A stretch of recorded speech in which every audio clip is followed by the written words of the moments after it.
and I'm a master gardener from San Mateo County and San Francisco County. I'm here to talk to you about rose pruning. We're going to talk about why we prune, the tools, and we're going to have a demonstration on the techniques. Tips on what to wear when pruning roses. First of all, we're going to start with a hat. We're going to protect not only from the sun, but from those nasty thorn canes that come at you as you prune. Secondly, gloves. Leather gloves coming up to the elbow on both sides. Thirdly, goggles or glasses to protect you just in case a branch should wish to hit you. And fourth, a long sleeve jacket that's not penetrable to those nasty thorns. Now we're going to talk about pruning tools. I like to use the pruning shears, the saw, and the lopper. Hi, now we're going to talk about the pruning techniques and why we prune. We prune for a number of reasons. The number one reason is for the health of the tree. We want to make sure that we're discarding any dead, diseased, or damaged canes. The second reason why we prune is for the beauty. The more we prune, and we prune down to about a third to a half of the plant, is because we want to maximize the blooms. And the more blooms we have, the more beautiful your rose bush is going to look. The third reason, and another most important reason, is because to prevent disease.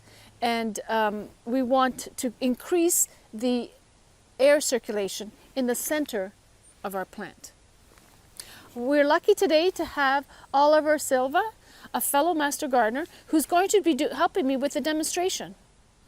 We're pruning right now in January. We can prune from January to mid-February when we're pruning roses. And Oliver here is going to help us reduce this bush to a third to half a size.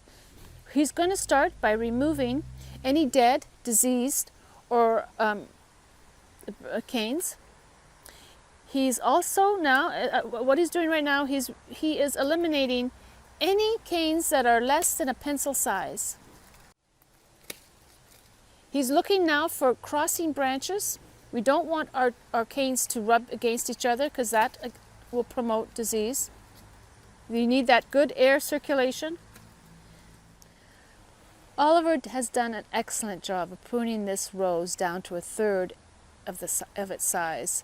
As you can see, he's eliminated the dead, the diseased, and the decayed canes. He's also eliminated the pencil size canes. And finally, he also has created an opening in the center. Now we're going to talk about the buds and how we orchestrate the buds to go in the direction that we want it to go. We're going to use our pruners. We're going to locate the bud. The bud, here is one bud, and we're going to look for the out-facing bud. We're going to go at an angle of 45 degrees, a quarter of an inch above the bud. Nice sharp cut. And there you go. There's our bud.